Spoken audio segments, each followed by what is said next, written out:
moving down into theta, and we're like, ooh, in the next moment, this should be good. And all of a sudden, boom, it's like a champagne bottle.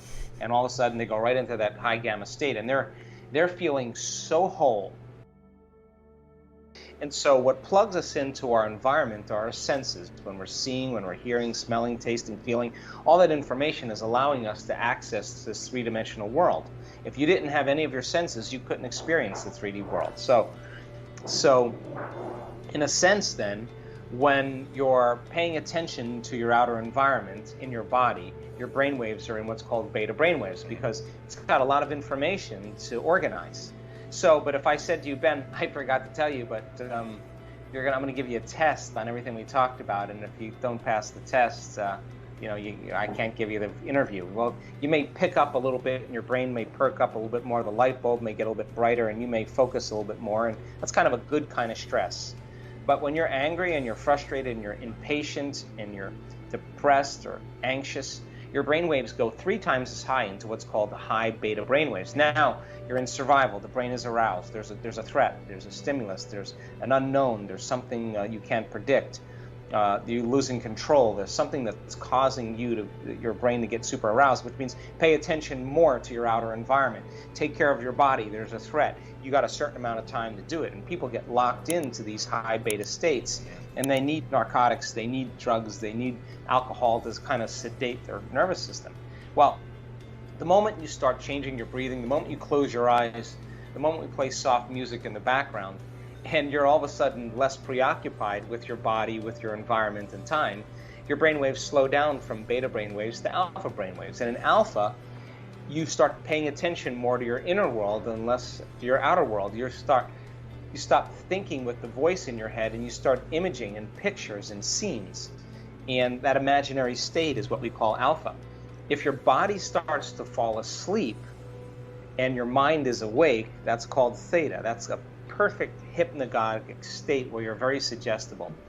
If you go into delta, your body's in a catatonic state, you're unconscious most of the time, although we have certain measurements where we have people in delta and they're awake, and your body's in a restorative state. Now, when you get down, we've seen this in our research, when you start moving down into alpha and theta and the brain starts getting very coherent, very organized, the brain starts to synchronize, the front of the brain starts talking to the back of the brain, the person is connecting, they're not analyzing and they're thinking.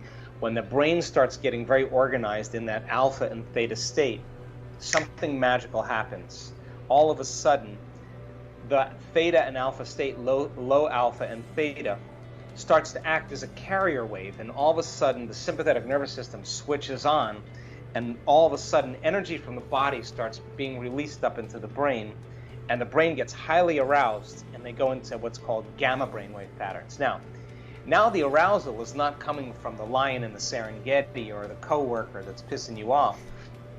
It's coming from your body's energy, and it's being released back up into the brain, and a gate at the brainstem opens up called the thalamic gate, and the sympathetic nervous system drives this energy right up to the limbic brain and then right up into the neocortex, and now the person is in that super aware or super conscious state. And the arousal is, in this case, very healthy instead of very unhealthy, like the hormones of stress. And the person is very lucid, and they're very clear, and they're more aware and more conscious than they've ever been. And if you're more aware, you're more conscious, then you have more energy, and all of a sudden the brain starts going into these very high energetic states. I mean, our energy measurements are sometimes 200 times normal in the brain, sometimes 300 times normal. That person is connected, and yet now their body is asleep. Body is completely relaxed, and they're in bliss. They're having an orgasm in their head. It's the only way I can describe it. And they're creating a long-term memory because it's so profound. And the gate opens up, and all of a sudden, now they're completely connected. And all of a sudden, ching, ching, ching, we start seeing their brain just downloading data. It's incredible. And we can now predict it. We can say, oh, watch it, he's going to pop. He's going to pop in 5 minutes. We can tell that the person's going into coherence. They're moving down into theta, and we're like, ooh, in the next moment, this should be good. And all of a sudden, boom, it's like a champagne bottle. And all of a sudden, they go right into that high gamma state. And they're feeling so whole, they're so complete, they're so in love with life that it's impossible for them to want. They feel like they have everything they need in that moment. And when that happens, that's when magic starts to happen. The person starts really, really having some big, profound moments. So we know how to, at this point, induce that state, and we work on it. In our advanced workshops, we've done 19 advanced workshops, and we do quantitative analysis, we do quantitative EEGs. We've done probably close to 10,000 brain scans on our students. You come to our event, we scan your brain, we put you through 4 days of training, we scan your brain at the end of 4 days. I want to know the changes just in your mind, it's in your brain. We study people during the meditative process when we're measuring what they're doing inside of their head and when they're getting close and when they're not. We're measuring the heart. When you feel gratitude and love and kindness and compassion, your heart gets very organized and very coherent, and it produces a measurable magnetic field. We want our students so we want to measure that to know the person's doing it. So I can say to you, Ben, you're doing it, or I can say, Ben, you're not doing it. So when we see a person that can sustain gratitude or joy or freedom for an extended period of time, it's becoming a skill. They walk out into their life, and they're not just paying attention to their outer world, they're paying attention to this feeling because it's so good. So they say, I'm not going to trade this feeling for anyone or anything. We measure telomeres, we've measured genetic expression, we can prove that you can change your genes in just 4 days, upregulate genes to suppress cancer, to reduce aging, to stimulate stem cells to go to damaged areas of your body and repair it, to activate the microtubules, the cellular structures of the cell, to stimulate your immune system.